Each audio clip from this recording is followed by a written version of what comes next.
Hi అండి. ఈరోజు అయితే జున్ను చేస్తున్నాను.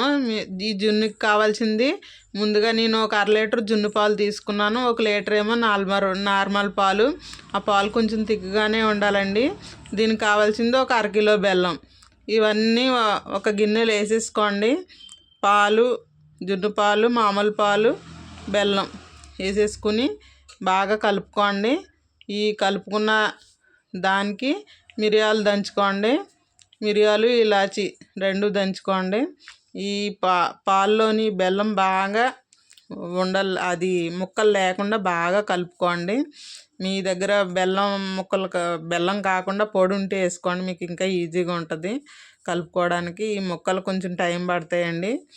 ఈ బెల్లం కొంచెం బాగా కరగనివ్వండి, బాగా కలుపుకోండి. పాల్లోని వేసుకుని బాగా కలుపుకుంటే మీకు లోపల అది కట్ అవ్వకుండా ఉంటుంది. ఈ జున్ను ఉడికేటప్పుడు బాగా వస్తుంది. ముక్కలు లేకుండా చూసుకోండి, బాగా కలుపుకోండి, అప్పుడే జున్ను పర్ఫెక్ట్గా వస్తుంది.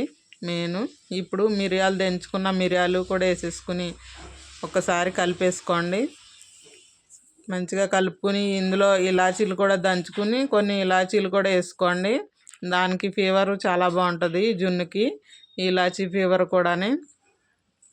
ఇది కుక్కర్లో పెట్టేసుకుంటే చాలా తొందరగా అవుతుందండి గిన్నెలో పెట్టుకునే కన్నా. చూడండి, మీకు చూపిస్తాను ఇది జున్ను అంటే ఎంత సింపుల్గా ఈజీగా అయిపోతుందని.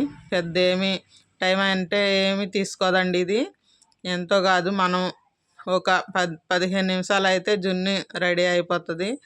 ఈ కలిపేసుకున్నాం కదా, ఈ కలుపుకున్న పాలు పక్కన పెట్టుకోండి. ఈ లోపల మనం స్టవ్ వెలిగించుకుందాం.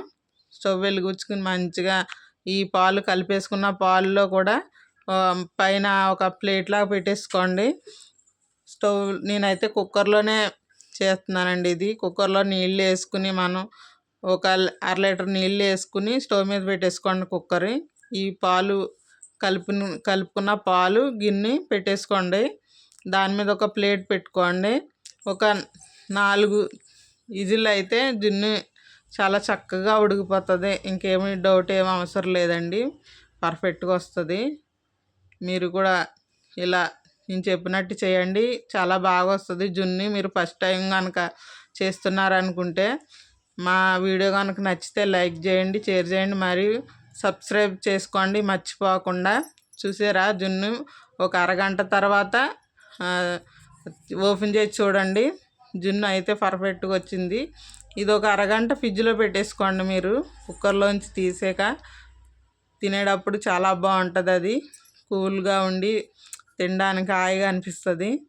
మీకు ఇష్టం లేకపోతే వదిలేసుకోవచ్చు బయటనే. ఒక 2 గంటల తర్వాత తినండి.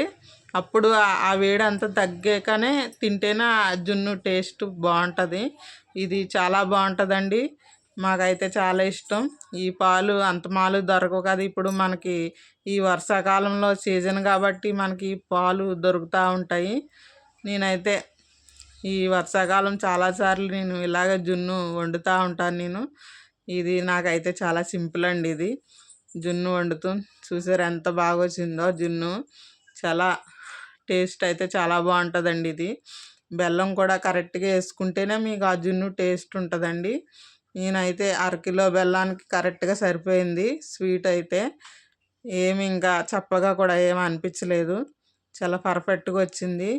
మీరు కూడా ఒకసారి ట్రై చేయండి. చూసారు ఎంత బాగా వచ్చిందో. చాలా టేస్ట్ కూడా చాలా బాగుంది. ఇది పర్ఫెక్ట్గా ఉంది. మా ఛానల్ మర్చిపోకుండా సబ్స్క్రైబ్ చేసుకోండి. ఓకే అండి, బాయ్ అండి. ఇంకా